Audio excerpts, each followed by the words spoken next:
big welcome to my YouTube channel. I am Bharti. Do you know what are swear words? Today's video is about swear words.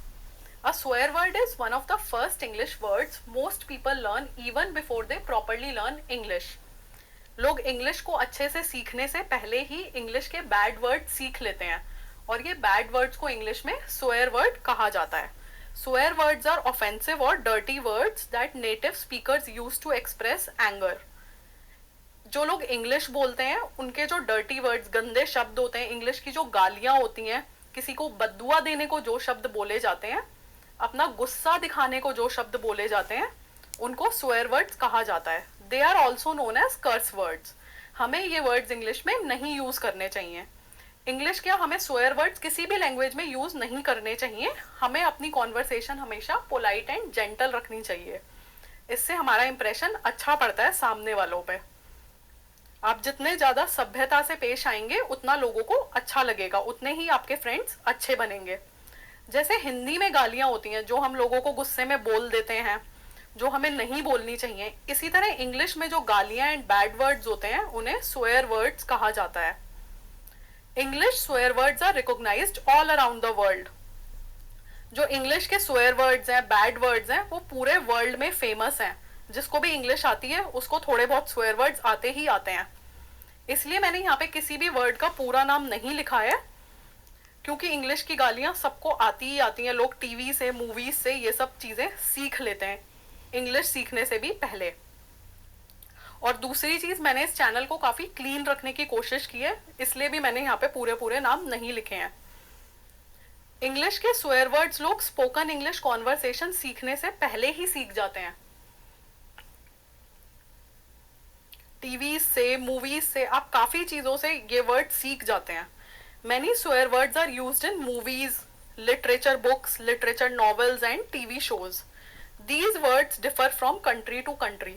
जैसे गालियां हर देश में अलग होती हैं, हर language में अलग होती हैं, तो इसी तरह स्वेयर वर्ड्स हर कंट्री में अलग होते हैं. ब्रिटिश इंग्लिश में अलग गालियां होती हैं एंड अमेरिकन इंग्लिश में अलग गालियां होती हैं. तो मैं तो ये कहूंगी अपनी कॉन्वर्सेशन जितनी पोलाइट एंड जेंटल रखें उतना अच्छा है. कभी भी ये वर्ड्स आप यूज ना करें इंग्लिश में. These are really bad words. We should not use swear words in front of kids. हमें बच्चों के सामने भी ये swear words नहीं बोलने चाहिए, गंदे शब्द नहीं बोलने चाहिए, ताकि वो भी अच्छी चीजें सीखें. हमें प्रोफेशनल एनवायरनमेंट में भी swear words नहीं यूज करने चाहिए. To keep our conversations polite and gentle, we should not use swear words. swear words का हिंदी मीनिंग होता है अपशब्द, गाली, दूरवचन या किसी को बद्दुआ देने के लिए बोले गए शब्द. आजकल तो वैसे ही कोरोना में सबकी बुरी हालत चल रही है. आप कोशिश करें किसी को भी बुरा भला ना बोलें. किसी को कुछ हो जाए, डिप्रेशन आ जाए, किसी का कुछ नहीं पता. तो इसलिए always keep your conversations clean, polite and gentle. Now let's look at some sentences. Do not use swear words in the class. Class के अंदर बैड वर्ड्स का यूज मत करो. आपकी टीचर आपको ऐसे बोल सकती है कि क्लास के अंदर पोलाइट एंड जेंटल भाषा का यूज करो, सभ्य बनो.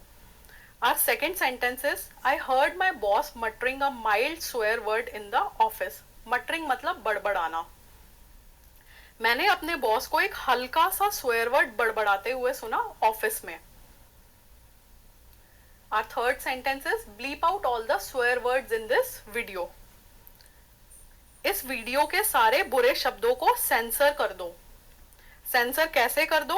ब्लीप आउट का मतलब होता है ब्लीप साउंड चला देना. आपने कई कई टीवी शोज में देखा होगा, मूवीज में देखा होगा, जहां जहां गालियां या गंदे वर्ड्स आते हैं एक हाई पिच्ड साउंड चला दिया जाता है, तो वो होता है ब्लीप आउट. सारी गालियों को ब्लीप आउट कर दिया उस शो में, सेंसर कर दिया एक हाई पिच्ड साउंड चला के. गालियों की आवाजों को दबा देना, that means bleep out. Bleep out something with a sound, high pitched sound. Our next sentence is, dam is a mild swear word. Dam एक सौम्य सा स्वेयर वर्ड है. डैम थोड़ा सा बैड वर्ड है पर ज्यादा बुरा नहीं है. मुझे ये वर्ड यूज नहीं करना था पर आपको सेंटेंस बताना था, सेंटेंस कंस्ट्रक्शन करके बताना था, इसलिए मैंने ये वर्ड यूज करा है. Our last sentence is, you are forbidden to use swear words in this house. तुम्हें इस घर में गालियां देना मना है. गालियां देने की मनाही है. फॉरबिडन मतलब मनाही किसी चीज की. Thanks for watching. Please do subscribe to my YouTube channel English Winglish with Bharti for a spoken English class experience.